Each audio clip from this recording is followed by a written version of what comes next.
One last battle to hold the line against the night. The line must be drawn here. This far, no farther. Hold the line. No one gets through, no matter what. Sir, what are your orders? There's only one order, Lieutenant. Behold. Incoming transmission. Allied reinforcements have arrived from the west.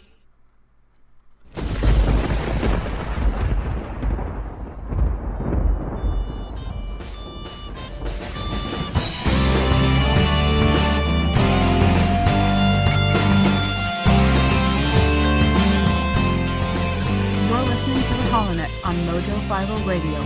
The Millennial Conservative Resistance begins right here, right now. Oh, yes, indeed, ladies and gentlemen, boys, girls, children of all ages, the new Millennial Conservative Resistance does indeed begin right here, right now with you. You are listening to, and hopefully watching, the HoloNet on the mighty Mojo 50. Today is Saturday, the 8th of June in the year of our Lord 2019, and the Voxadpocalypse is upon us, ladies and gentlemen. Oh man, it is getting particularly rough. And I wanted to start out, I didn't really want to cast a somber tone on this week, but we have to address the elephant in the room. And it all began about a year ago, back in August. You can argue it actually began long before that. I put a post up on the holonet.com some time ago that there were casualties involved. Let me see if I can pull up that story here for you real fast. No platform is the opening salvo of the cold Civil War, and here's the list of casualties so far. Now, I posted this back in November 2018. I'll include a link in the description. But here were the casualties that had arisen so far. And this was from like the first and second adpocalypse. But going all the way back to 2016, we saw Robert Stacey McCain, Milo Yiannopoulos, Anthony Cumia of the Opie and Anthony fame, Carl Sargon of Akkad Benjamin, Roger Stone, James Alsop, Paul Golding, Jada Franson and the Britain First Party, Tommy Robinson, Owen Benjamin, Alex Jones and InfoWars, Gavin McInnes and the Proud Boys, and this was just as of October 2018. Now, as of today, the list has gotten quite a bit longer of those who have fallen beneath the jackboot of YouTube censorship. Now, including in the YouTube Purge, this is available online, hashtag YouTube Purge, the following channels as of this hour have been demonetized: News to Share, Sinatra Says, The Golden One, Steven Crowder. And videos have been pulled from Gavin McInnes on YouTube as well. Now, a good deal of, I would say, out-and-out neo-Nazi or white nationalist pages have been pulled as well. Among those, Red Ice TV is a white nationalist page. Thulian Perspective is a white nationalist page. And whether you agree with those pages or not, you have to acknowledge their right to have a voice. And this comes down to, are social media platforms like YouTube, Facebook, and Twitter to be considered publishers or platforms? The Rubicon has been crossed. YouTube is a publisher. They can no longer rightly claim to be a platform because they have chosen to curate their content. They must be treated legally as such. And now a modification on an epic, historic World War II poem. First they came for Alex Jones, but I wasn't on InfoWars. Then they came for Milo Yiannopoulos, but I wasn't on Breitbart.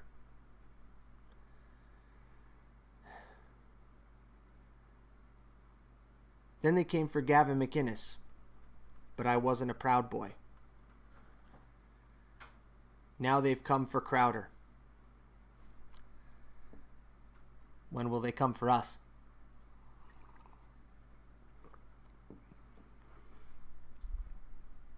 So that's how we start today's show. Sorry for kind of like the downer start, but it's rough out there. You know, it's scary times. So we have to, more importantly now than ever, vote with our dollars. We have to draw the line in the sand of who we support and who we don't support. And you have an opportunity to do that today. Come on over from Big Mobile, where you're supporting media bias and fake news, to Patriot Mobile and support freedom of speech. Veteran-led Patriot Mobile is America's only conservative cell phone company. At Patriot Mobile, a portion of your bill supports gun rights, religious liberty, immigration law, the sanctity of life. Put your money where your heart is. Supporting Patriot Mobile is easy.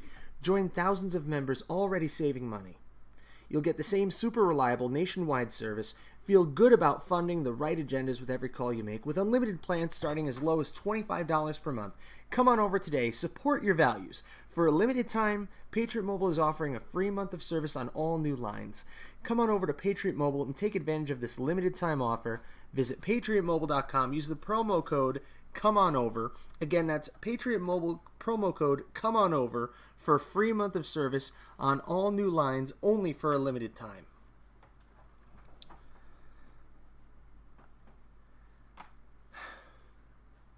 Boy, oh boy. Something to consider. I know a lot of our hosts have been talking about this Vox adpocalypse. I was listening to I didn't listen to Brad Staggs and Brandon Morris. I didn't get a chance to, although I heard they did quite a bit on it. I did listen to Matt Locke and the Conservative Cartel, the loudest mouth in the South, and he had a lot of key phrases and key takeaways on it. My key takeaway is this. We have the ability now, with new platforms coming online like MeWe, where so many of our Jackhole Nation, so many of our HoloNet operatives, so many of the Warrior Legion and the cartel all reside. Now we have Minds, M-I-N-D-S, Minds.com, where you can find the HoloNet. We have BitChute, where the HoloNet's videos are hosted. You can actually watch the HoloNet on Mojo 50 TV. I'm going to try to make that work again today, but if I don't, then you can always catch us on Facebook for the time being, but on BitChute as well as on YouTube as long as they allow us. But you have the ability now, with these additional platforms that are coming out, I'm investigating several, to find an alternative mode. And I know that it's sometimes difficult and challenging to switch the way you do social media in your life, the way you view videos and you view content, but you have to follow where the content comes from and the platforms that are going to allow for the type of content that you want. YouTube's easy, because it's what we've done. It's what we're all familiar with. So, of course, it's going to be easier to stay with YouTube than it is to jump over to BitChute. Sure, when you go over to something like BitChute, you have to be on the lookout because there is straight-up porn on that site because it is a free speech absolutist environment. It's the way it works.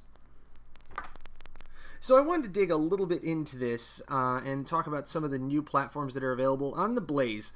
On White House Brief, John Miller spoke with John Matze. This coming from theblaze.com, the founder of Parler, which is a new platform that allowed ideas to be shared, discussed, and debated without being banned for speech that could be considered offensive. Parler is P-A-R-L-E-R. That's Parler.com. I'm checking it out. I'm not there yet. I may set myself up a profile, but take a look at it as well.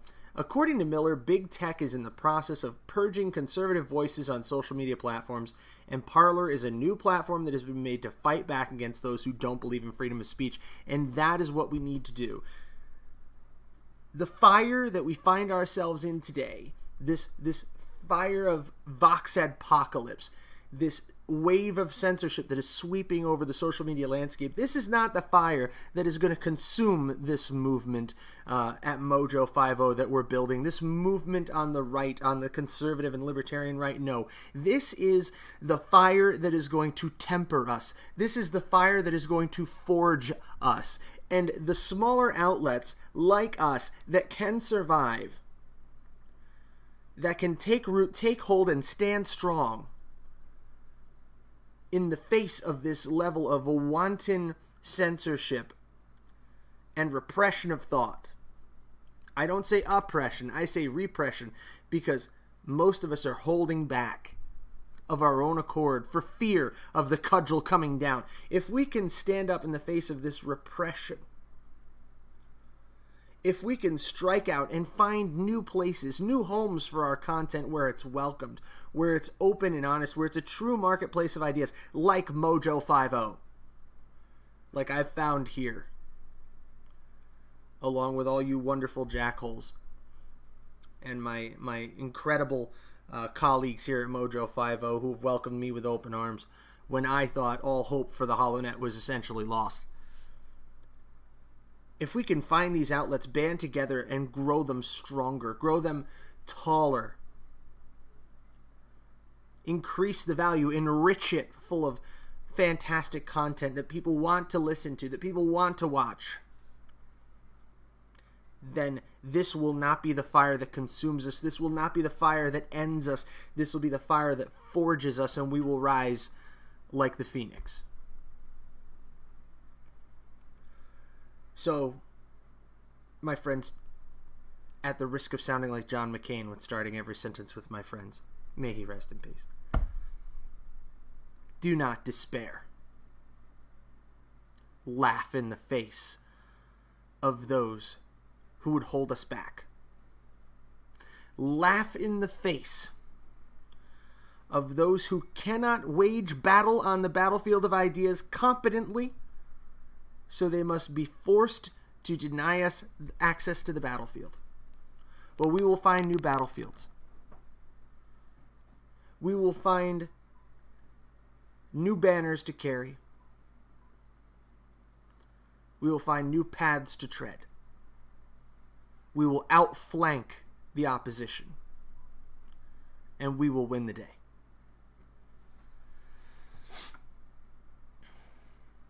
I referred back to an earlier article. I referred back to the poem of, first they came for the socialists.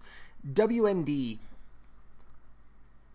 and many, many other outlets, Daily Caller included, back in as early as August 2018, were already saying first they came for Alex Jones. How prophetic those words have proven. That first they came for Alex Jones, and everybody said, oh, well, it's InfoWars, he's nuts. But now they've come for someone mainstream like Steven Crowder. How long before they come, not just for me, more importantly, how long before they come for you? Because after this, after they get the creators, they're coming after the individuals. They're coming after the individual commenters. If you piss somebody off in the comments of, the local rag here is the Arizona Republic. We call it the Arizona Repugnant. And of course you have the comment section on there. How long until you're banned from all things Google, for example? If you piss somebody off in the comment section of a news article. How far are we away from that? How far are we away from the social credit system that is being experimented with in China as we speak? Already, you can be created a persona non grata if you have the wrong opinions and follow through in the wrong forms. Here in Arizona, there's a group of people called the Patriot Movement AZ. And there's another group called Patriots AZ that's a splinter, it's a break-off. But they found themselves run afoul of the SPLC, and I've talked about them before. It's a group of people I've gone to events with, I've spoken to on a number of occasions. We get along fine. I'm not going to, dox anybody from that group. If you're interested, you could look up the stories, but it's Patriot Movement AZ. and I know the principles that are involved in this group, and right now they are under threat of federal suit from the Southern Poverty Law Center and from churches in the greater Phoenix metro area because they went out and protested at these churches and sought to disrupt the operations of these churches who were taking in illegal immigrants directly from ICE. ICE was busing illegal immigrants to these churches where they would get 3 hots and a cot before they went off to wherever they go off to await their trial. It was catch and release, and I guess the church was like the net. You know, if ICE is, if the Border Patrol is like the fish hook, then the church is the net they landed in while they were being held in the boat. So this group went out and protested loudly, actively, a bit crassly. You know, if I can give my criticism, they were not gentle, they were not nice, you know, and you don't have to be. I always say that you need to make these things peaceful, that you need to make these things orderly and respectful, but at the end of the day, you have the right to protest, and you don't have to be nice. No one in this nation is free from offense. That is not listed in the Bill of Rights. But these churches, a couple of pastors in these churches and the SPLC on their behalf are claiming harassment, and as a result, they are now going to court. And I've heard from these people how their lives have been devastated. Their lives have been ruined by the left, by the rabid activist left who has doxed them, who have found out where they worked and started going after their jobs and getting these people fired. One person that I know of offhand was in real estate. Her business is now in shambles. One gentleman I know worked in healthcare, and I do believe he lost his role as a result because the healthcare company didn't want any kind of noise. It is now becoming cost of doing business for standing up for your rights, for what you believe in. You might lose your job. You might leave your family destitute. And I'll tell you, when I get up here and I get behind the mic every day, once a week, that thought's going through my mind. Am I going to say something that's going to piss off somebody enough where that happens to me? This is especially true when I log on to YouTube. When I check on YouTube's new content guidelines, and I actually posted this on Twitter. I need to see if Twitter didn't just take it down. But under the current new guidelines from YouTube, the following sentence constitutes hate speech. Okay, stay with me. I'm going picture in picture here. If you're not watching online, you can go ahead and find us. We're going to be on Facebook, YouTube, BitChute, and like I said, if I can swing it, I'll be on Mojo50 TV. But just in case, you can see it here. But I actually took screenshots. So,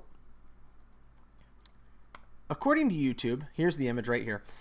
Hate speech is not allowed. We remove content promoting violence and hatred amongst individuals or groups based on any of the following attributes: age, caste, disability, ethnicity, gender identity, immigration status, religion, sex, gender, sexual orientation, victims of a major violent event in their kin, and veteran status. Okay? Then they give examples of things you cannot say in reference to those groups. You know, I'm glad this violent event happened. They got what they deserved. Or persons with attributes noted above are dogs. Or persons with attributes noted above are like animals. Gee, sounds like something our president said when he said that, you know, illegal immigrant criminals who, you know, murder people are animals. He's used that phrase. Here's the kicker. Everyone in groups with attributes noted above are all criminals and thugs. So under these rules, the following statement is now considered hate speech. If you go on YouTube and you make the factual statement that illegal immigrants are by definition criminals. Watch, I'm going to get thrown off YouTube just for this video. If you make the assertion, just to make sure that the algorithm is listening, that illegal immigrants are by definition criminals, that is hate speech, and you can get thrown off the platform. Welcome to 1984. thought crime is here. Furthermore, I go on and I explore the fact that gender identity and sexual orientation are listed as protected classes. Shocker. But one of the example phrases they provide is that attribute noted above is just a form of mental illness which needs to be cured. Okay? So, gender dysphoria has been a widely accepted psychological condition which is essentially the root cause of transgenderism. You are dysphoric or you are unhappy with your gender. Okay? Widely accepted medical opinion. So, gender identity is now a protected class. So if I state on a YouTube video that transgenderism is in fact the mental illness gender dysphoria, and it needs to be cured or it needs to be treated, that is hate speech. If I state that I believe homosexuality to be a form of mental illness or a form of mental dysfunction, which, my libertarian side doesn't really care what you do. I posted a constitutionalist treatise on gay marriage where I said, I really don't care. Just don't make anybody else do it for you. You can't make a church wed you. You can't make a baker bake you a cake. You can't make a florist pick you flowers or a photographer take your picture. But if you want to get married, God love you. I don't care. But do I believe that homosexuality is a psychological dysfunction? Yes, I do believe that homosexuality is a form of psychological dysfunction because your mind is causing you to act in a way that is contrary to your biological design. We are designed to procreate in a binary gender dynamic, a biological binary of gender. Man and woman. It takes a man and a woman in order to procreate and advance the species. So you are acting against your species' biological best interests by being a homosexual, because you cannot breed as such. That, by definition, is a dysfunction. Now, there are plenty of people out there with mental dysfunctions and mental illnesses who live full, happy lives, and God bless you. As I've joked in my family, mental illness doesn't just run in our family. It stops to get to know us all individually. I understand this very well. But we've reached a point where it's a crime, at least in YouTube's world, to simply have that opinion and express it. Despite that particular opinion being a well-known and respected medical opinion for decades. Up until quite recently. On to funner things, though. Be sure to go over and check out our Spoonie channel.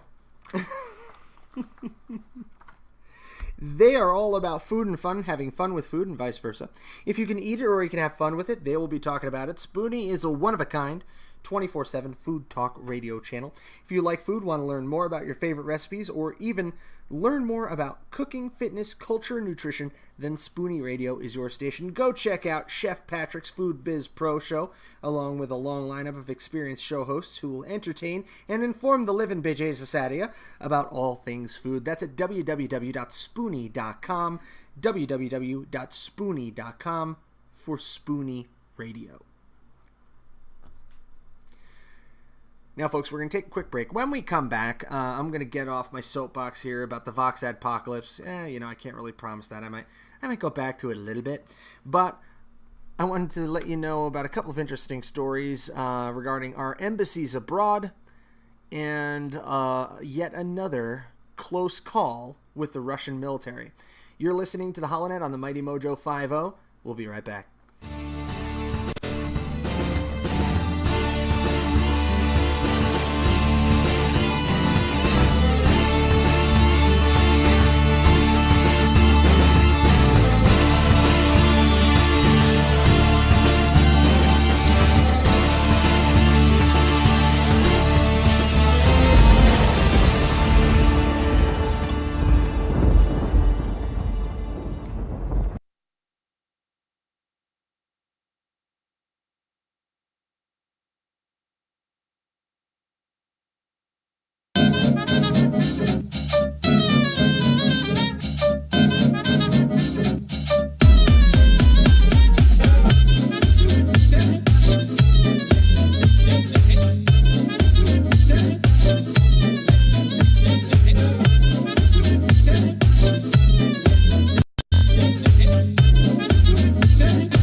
HoloNet on Mojo 50 Radio.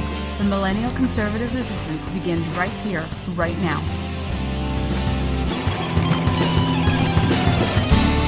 Oh, yes, indeed, ladies and gentlemen, the Millennial Conservative Resistance does indeed begin right here, right now with you. You were listening to and hopefully watching the HoloNet on the mighty Mojo 50. And thank you for sticking around for the first half hour, now bottom of the hour. And by the way, if you don't know where to find the show, you can find us on www.theholonet.com, mojo50.com, of course, Mojo50 TV, every time I can do it, and also Facebook, YouTube, iTunes, iHeart, everywhere that great podcasts and video content are found. So, as I said, quick little story here, quick little interesting story. Go to CNN Politics. U.S. embassies around the world have been denied permission by the White House to fly pride flags from their flagpoles. From Washington, multiple U.S. embassies were denied permission by the Trump administration to fly the rainbow flag from their flagpoles to commemorate LGBTQ AAIP HIJK LMNOP Pride Month from their main flagpoles. Embassies are required to get permission from the State Department when flying anything other than the American flag from their main flagpoles. At the U.S. Embassy in Berlin, which was one of the locations previously denied permission this year, flying the rainbow flag in the month of June had previously been, quote, a routine thing that happens every year. Under Obama. It was always accepted, the source said, under Obama, adding the embassy had asked to fly the flag during the city's Pride Week at the end of June, but this year an email was sent back from the state's management office saying no, denied, the source said to CNN. The ambassador at the embassy, Richard Grinnell, is gay and an advocate for LGBTQ rights around the world. He said they will hang a huge banner from the side of the embassy and host multiple events during Pride Month. I'm of a bit of a mixed mind on this.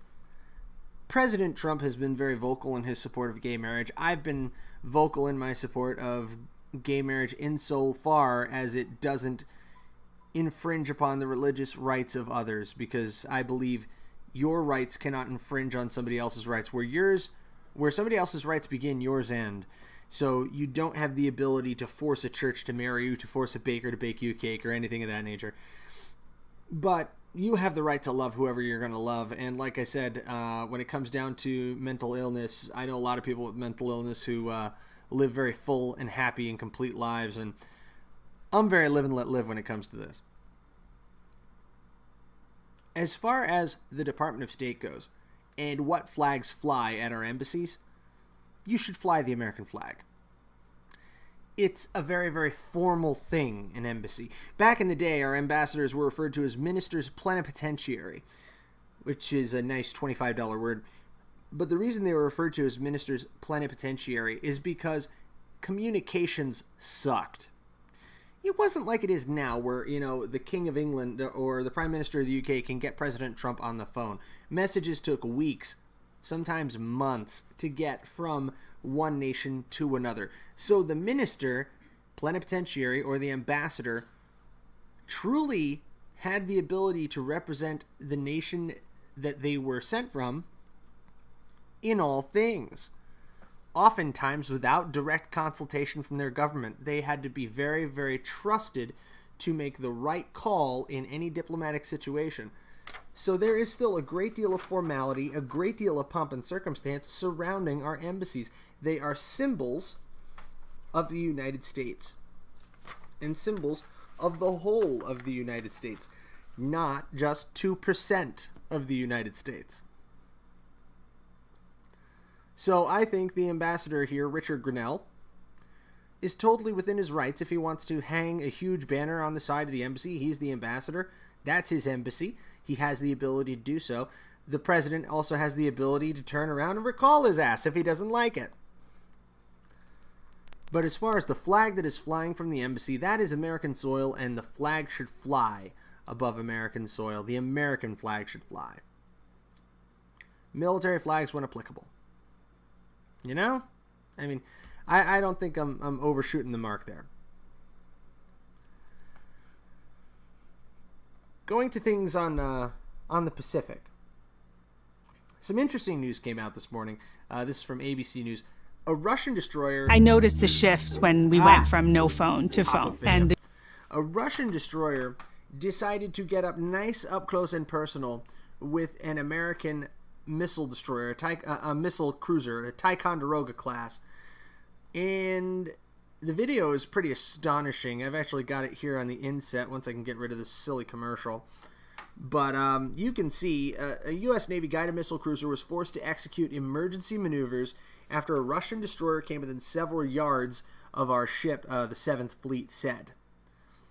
So the Chancellorsville was operating in the Philippine Sea at 11:45 a.m. Friday when the Russian destroyer DD-572 maneuvered from behind and to the right of the Chancellorsville, accelerated to, quote, an unsafe distance between 50 and 75 feet. You can actually, if you're watching on Facebook or YouTube, you can see the video on my inset now of the Russian destroyer getting within 50 to 100 feet of the Chancellorsville. Now, this unsafe action, according to the Navy, forced the Chancellorsville to execute an all engines back full and maneuver to avoid the collision. Russia's Pacific Fleet argued that it was the Chancellorsville, actually, that changed course without warning, forcing the Russian ship to execute an emergency maneuver to avoid collision. The statement also said that the ship, the Admiral Vinogradov, broadcast a protest in the international frequency to the U.S. ship, telling it its actions were unacceptable. So it's all about the he said, she said BS, I'm thinking. The Navy was quoted as saying the behavior is unsafe and unprofessional, which I'm inclined to agree with. So another instance of, oh yeah, that's a really awesome photo right there where you can actually see the Russian destroyer coming up alongside the missile destroyer. I keep saying destroyer, missile cruiser. But you can see the cruiser was maneuvering in a straight path. If you just look at the wake here, I'm going to zoom in on this, and I'm going to go full picture-in-picture real quick. Hang on. Okay, now, if you can see this image right here, you can see the wake trail from the Chancellorsville is a straight line wake trail. If you take a look back at the Russian destroyer, you can see back here on the left where it very clearly executed a turn to port or to the right. Meanwhile, the Chancellorsville maintained a straight dead reckoning course and made no turn. On the freeway, we call this cutting somebody off. And I should think that based on the photographic evidence, it appears pretty obvious. This is an even better shot right here where you can actually see the hard turn to port that the Russian ship had to take to avoid colliding with the Chancellorsville. So it seems pretty clear to me that the Russians are trying to buzz us, the same as they always have here with their MiGs passing by our destroyers and with their troops otherwise, quote-unquote, peacefully harassing American forces abroad. Yet another example of the escalating tensions between Washington, D.C. and Moscow in the wake of the issues in Ukraine and also in Iran. Make no mistake, Russia is our political adversary in the world right now. They are vying to become a superpower again.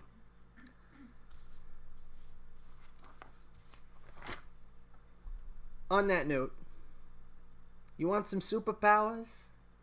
Oh, that's called a segue right there. That's a smooth segue. Superpower your digestive system. Get on some Atrantil. Atrantil, if you're having trouble with that. It's a crazy name, but it's got incredible results. It's a tough name to say because it works on the toughest cases of bloating. Atrantil is far more than just good for your bloating and gut health. It was developed by a board-certified gastroenterologist, proven to deliver relief from bloating and symptoms related to IBS in over 4 out of 5 people. Athletes need over 1,000 milligrams of polyphenols per day to perform. Atrantil is made from the most potent polyphenol blend. Yeah, I can talk today. Atrantil is the only clinically proven polyphenol blend developed by a gastroenterologist, and it's the only polyphenol blend that is NSF certified for sport, which means that if you're an athlete, you can trust that all the statements have been verified and all the ingredients are clean. It delivers 250 milligrams of polyphenols per capsule. Now, that's on lovemytummy.com/mojo. Lovemytummy.com/mojo for Atrantil. Remember, polyphenols are essential for people suffering from autoimmune diseases, and they're broken down by your gut to help your whole body health. Your whole health comes from your gut and comes from what you eat, which is probably why I feel like crap about 90% of the time. Limit your inflammation with daily Atrantil. I should probably try this stuff. The polyphenols are great for anti-aging. They're also powerful and modeled after the Mediterranean diet. So it's the same effect that your body gets when you switch to the Mediterranean diet. Polyphenols like the ones in Atrantil can actually help your CBD work better, by the way, if you're using CBD oils or supplements or anything like that. So check them out on lovemytummy.com/mojo. lovemytummy.com/mojo for Atrantil. So back to it. I thought that I wouldn't have to go back to it, but I did find something while we're on the break that I want to talk to you a little bit about. This is something I've been hearing a bit about all day, and I know Steven Crowder's made mention of it. Vox Media, their websites yesterday, when all this was happening, all this Vox adpocalypse was going down, some Vox Media websites went dark because hundreds of Vox employees staged a walkout to demand a union deal. Timing is everything. So isn't it Isn't it interesting that on the same day that the Vox adpocalypse comes down, that somebody who is as much of a strategist as Sargon of Akkad attested yesterday — I did listen to his video on this as well, so I can't take full credit for reaching this conclusion — isn't it interesting that a prominent figure within the Vox Union, the Vox Writers Union, was the one to bring all this to the fore and to leverage the Vox fan base against YouTube to force YouTube to launch the next adpocalypse? How better can the employees of Vox, the writers of Vox, state their case to their corporate overlords at NBC, Universal, that they are valuable and that they have clout in the industry and that they can affect change, than to bring some of the most prominent conservative YouTube personalities to heel? If they can bring YouTube to its knees and, well, cause YouTube to bend the knee and potentially polish the belt buckle, then they have some pretty damn intrinsic value, wouldn't you say? And on the same day, these Vox employees staged a walkout that resulted in multiple websites over at Vox going dark. New York, CNN Business, more than 300 Vox Media employees staged a walkout Thursday as staffers and management failed to come to an agreement for a union contract after more than a year of negotiations. The walkouts affected Vox's media group of popular websites such as Vox, SB Nation, The Verge, Eater, Recode, Curbed, and others. Some were not publishing new content on Thursday. Quote, "Our unit members are taking their sites dark today to show management how important these issues are to us," tweeted the account for the Vox Media Union. Another tweet included several photos of the empty newsroom with union posters that said, "Contract now." So, how better can they leverage their influence than to bring YouTube to heel and come crashing down on conservative commentators everywhere, and conservative content creators everywhere? Even non-conservative content creators have gotten smashed by this. Point to that and say, look how valuable we are. Don't we deserve a raise? You see, you should play ball with us, because you see what happened to YouTube when they didn't play ball with us? You see what happened to Steven Crowder when he didn't play ball with us? Well, yeah, that's going to happen to you next. This has always been about money. This has always been about leveraging political clout to get more money, to close down the market for voices on the right, and to solidify the position of writers like the gay wonk, Mr. Maza.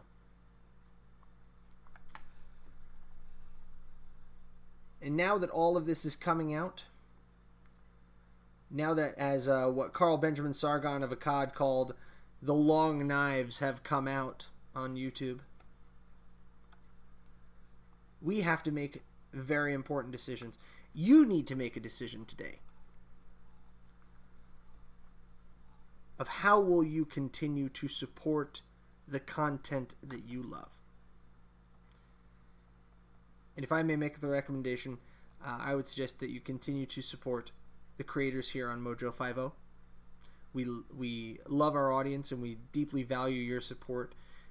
I feel we have one of the most dedicated and passionate audiences out there. You show that to me every week, and we all need to band together to keep this beautiful, psychotic, crazy experiment of Michael Doc Thompson's alive as the heat cranks up.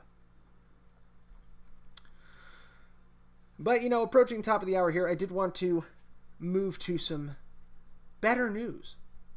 Especially some better news if you're President Trump. In breaking news, just 4 hours old here at time of recording, President Donald Trump announced Friday evening United States and Mexico had reached a deal stemming migration to the border, averting threatened tariffs that were set to be imposed on Mexico on Monday. So 11th hour, and the Mexicans have blinked. The president tweeted, "I am pleased to inform you that the United States of America has reached a signed agreement with Mexico. The tariffs scheduled to be implemented by the U.S. on Monday against Mexico are hereby indefinitely suspended." Mexico, in turn, has agreed to take strong measures to stem the tide of migration through Mexico and to our southern border. This is being done to greatly reduce or eliminate illegal immigration coming from Mexico and into the United States. Details of this agreement will be released shortly by the State Department. Thank you. So a massive coup by the Trump administration, a huge reversal of what we discussed last week, where we read a letter from a seemingly very defiant President Obrador. The State Department released a joint declaration on Friday which says Mexico will take unprecedented steps to increase enforcement to curb irregular migration, to include the deployment of its National Guard throughout Mexico, giving priority to its southern border. All migrants who cross into the U.S. seeking asylum will be rapidly returned to Mexico to await adjudication of their case. Mexico will authorize that reentry and accommodate them as they wait, offering jobs, health care, and education. President Trump for the damn win. Mexican and U.S. officials reportedly met for about 12 hours on Friday to reach the agreement, which calls for Mexico to break up trafficking networks and commit to policing its border more strictly. The president had planned to impose a 5% tariff on goods imported from Mexico beginning June 10 if Mexico did not take sufficient steps to reduce the number of immigrants attempting to legally enter the United States, many of whom travel from Central America. And the left went insane. Members of the right even went insane. People who are against tariffs, I get it. I don't like tariffs either, especially in the use of the trade war with China. But we cannot deny that President Trump's gambit is bearing fruit. That the Mexican government has agreed to deploy its military in order to prevent illegal immigration into the United States. That is a huge win for the president. And I honestly don't see how anyone on the left, and I'm sure they're going to prove me wrong, I can't see how they can twist this into a losing proposition for the president. This is going to be huge. More diplomatic victories like this and the president's victory in 2020 will be assured. The economy holds, the president keeps making strides like this through shrewd diplomatic measures, and we will see Trump in 2020. And we may actually see a resolution to the illegal immigration crisis here on the southern border of the United States. I mean, that gives me quite a bit of hope. And I hope it gives you the same. The Washington Post, only 9 hours ago, and this is aging badly already, had posted that a GOP senator said tariffs are actually bad for America. You think? I mean, they're bad for everybody. So, yeah, there's that.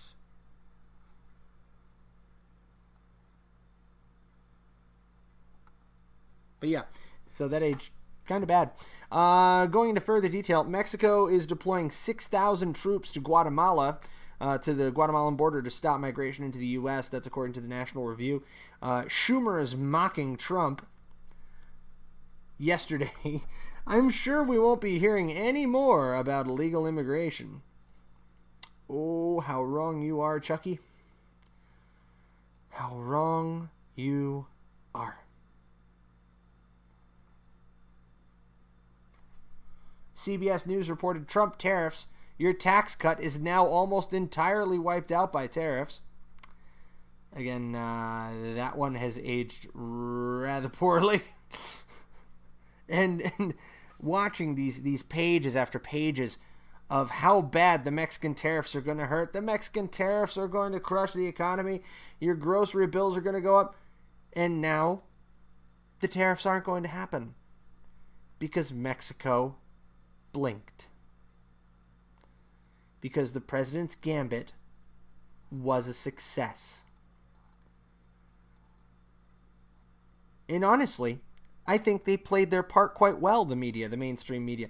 If they hadn't objected, if they hadn't run screaming for the hills with the flailing and the gnashing of teeth, then I don't think it would have been believable. But counterparts on the south side of the border must have seen this and realized that President Trump was moving forward anyway.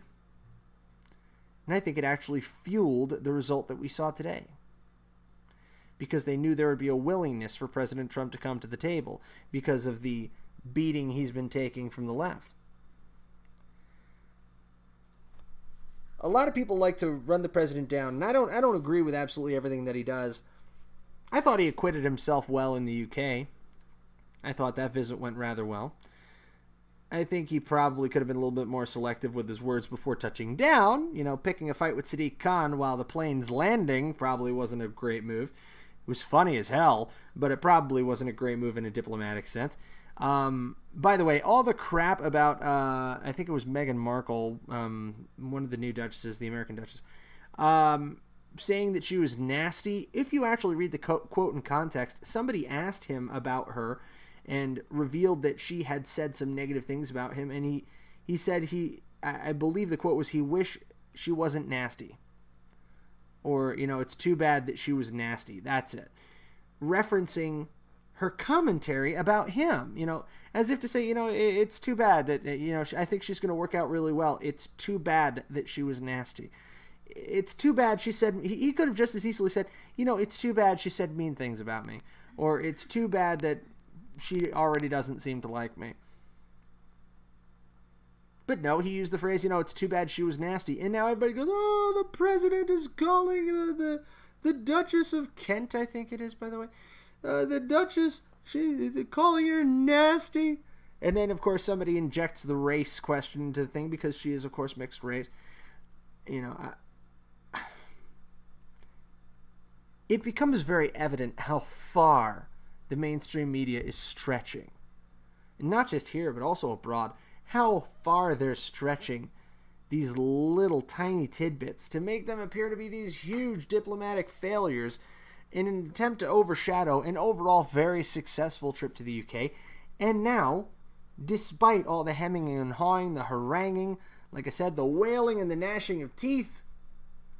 It appears there will be no Mexican tariffs because the Mexican government played a game of chicken with the craziest president, and, I believe, crazy like a fox, but the craziest president in the same way that Reagan was wild-eyed and crazy since the 1980s. They played a game of chicken and they lost. It's just what happens.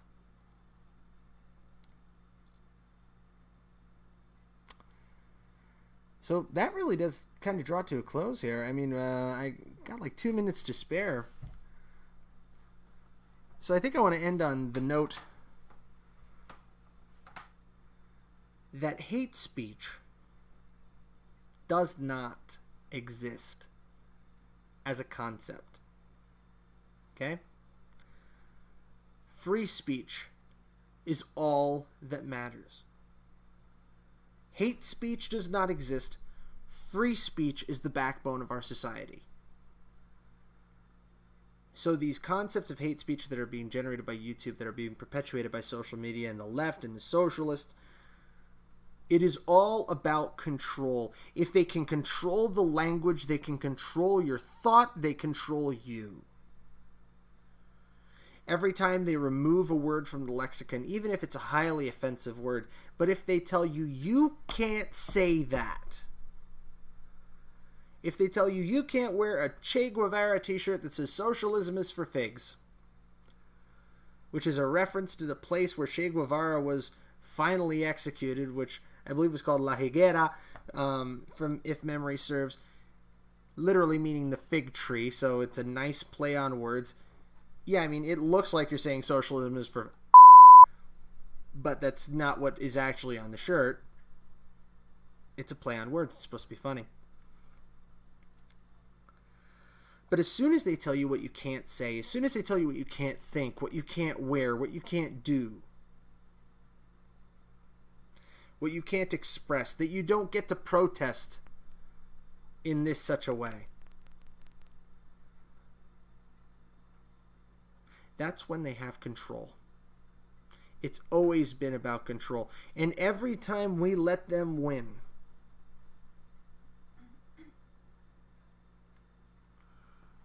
we lose a little more of ourselves. So don't let them take another inch of your free speech. Push back against hate speech. Push back against those who would put a gag over your mouth and bind your hands. As now is the time to assert your freedom of speech. I am a free speech absolutist, and I will defend even the most horrific speech. It is our God-given right to say things that will offend